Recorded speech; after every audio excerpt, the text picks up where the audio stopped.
Hi, everybody. My name is Danielle Flores. I'm the third grade teacher here at Christ the King Catholic School. I've been teaching for 7 years. I taught first grade for 1 year, and then all the other years have been third grade. This year, I have 27 students in my classroom, and I also have an instructional aide who is with us most of the morning up until lunch, which is great because she's able to help the kids and pull them back and help them with whatever they may need.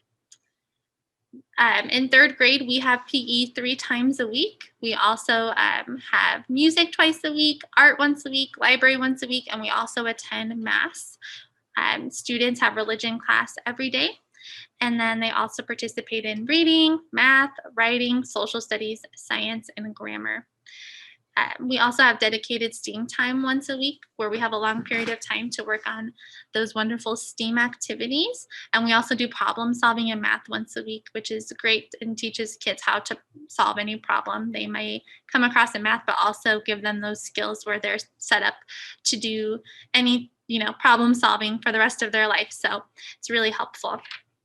In ELA, we read both fiction and nonfiction stories and books, and we do different activities with them to make sure we're meeting all the standards. Right now, we're doing a novel study, and we also use different technology to study different types of things and to practice different reading skills, as well as the curriculum to help make sure we meet all those standards.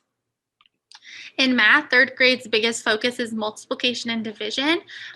Right now, we're really cementing all of those facts so they can be ready for fourth grade.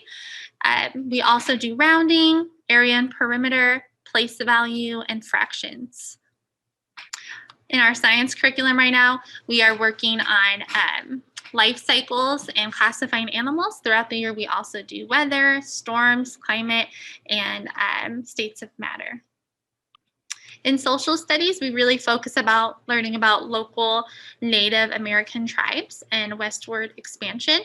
In religion, we cover a lot of topics, but we're really focusing on how God shows us his love, how to get closer to God, and all the amazing things that God and Jesus have taught us in the Bible. And we're really kind of diving deep into what that means. I also feel fortunate to be able to teach students in our health class about things like empathy and compassion and practice those skills, and talk about what they look like in real life and with kids their age. We also work a lot on growth mindset, which is an important skill to have the rest of their schooling career. We are really fortunate to have iPads in the classroom, and we use that in very different ways. We do typing, and we're learning how to type so we can do all of our writing in typed final drafts. We're also doing different math activities online. We'll do different reading activities online through our iPads, and eventually we'll do some coding with our iPads as well. So there's lots of different things we utilize those for. And that's just a snippet of a day as a CTK third grader. I hope you enjoyed it and got a lot of good information. And please reach out if you have any questions. Thank you.